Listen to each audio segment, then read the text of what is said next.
being in a rock band is not what people think it's like. It's actually better than people think it is. They think it's like, you know, like Guitar Hero and stuff like that, and they think it's like things on that they force fed on MTV, and it's actually much more fun than that could ever be.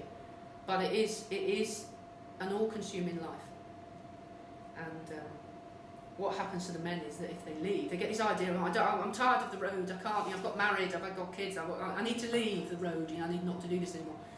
And you go, yeah, all right. And sometimes they have to leave, as in the case of the person that this poem was actually written about.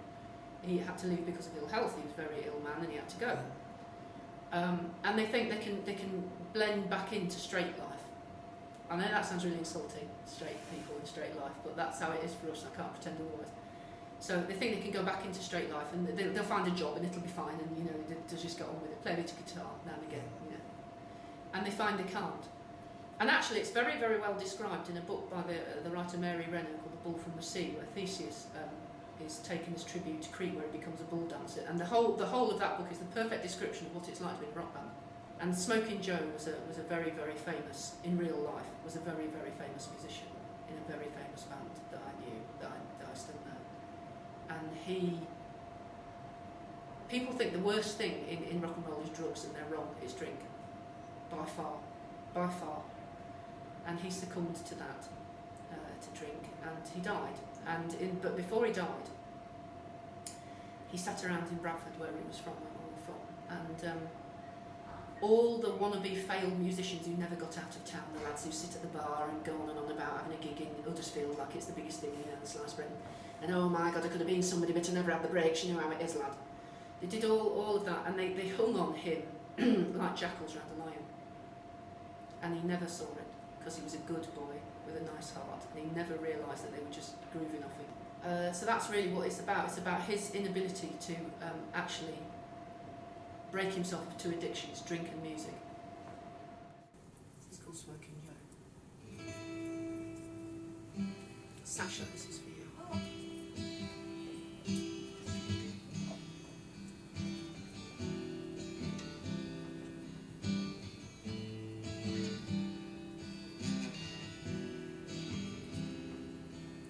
Smoking Joe dances in the car park, feeling the rhythms of the music in his head, and the sound of the jukebox thudding from the pub. And the boys in the band who are packing away think, look at that old geezer man gonged off his head. They laugh. And Smoking Joe smiles at them. Missing a tooth now. Yeah, meant to have it fixed, but seemed to forget, and he says, good gig, lads. And he sounds like he means it. So the boys drop their cool and say, yeah, it was. And Joe says, I am a drummer. And the boys think, right, as if. From the pub come Joe's cronies, drink-weathered, leathered lads, hair going or just going grey, still wearing the waistcoats and the washed-out jeans, and they cackle like biddies and take Joe's arm. Famous drummer this, boys, they say with a wink. And Joe smiles and remembers music,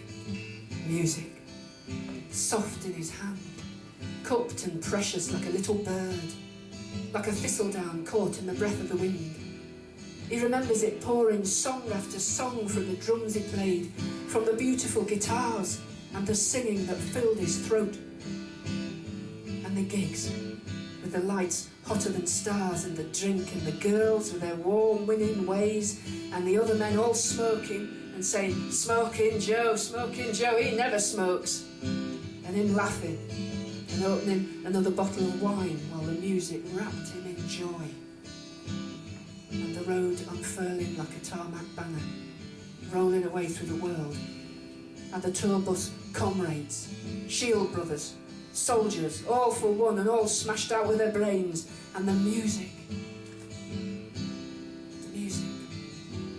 soft in his hand, singing in his blood like a wild old hymn, and him caught pure and fine.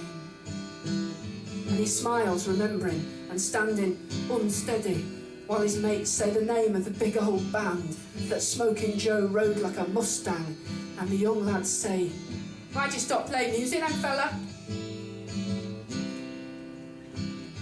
And it gets cold suddenly.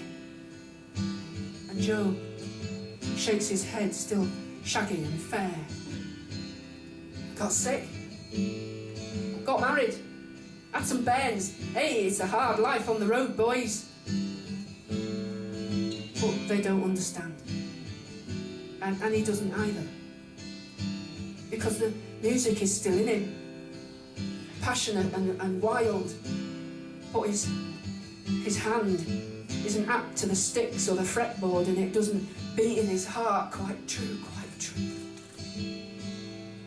And he smiles and waves as he gets put in the car by his mates who drink and tell stories of his days of glory, feeding from the scraps of Smoking Joe's legend in an arse-end town, far from the bright lights, far from the music that he held so soft in his hand.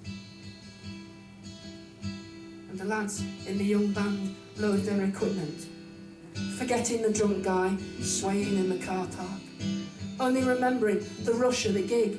And they drive away just as Joe gets driven, and they pass, but they do not wave. They do not wave.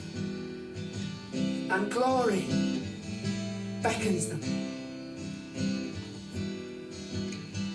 And soon after that, in the pub where he drinks, Smoking Joe dies. Well, the music was in him. Wild and savage to the end, boys. Wild and savage to the end.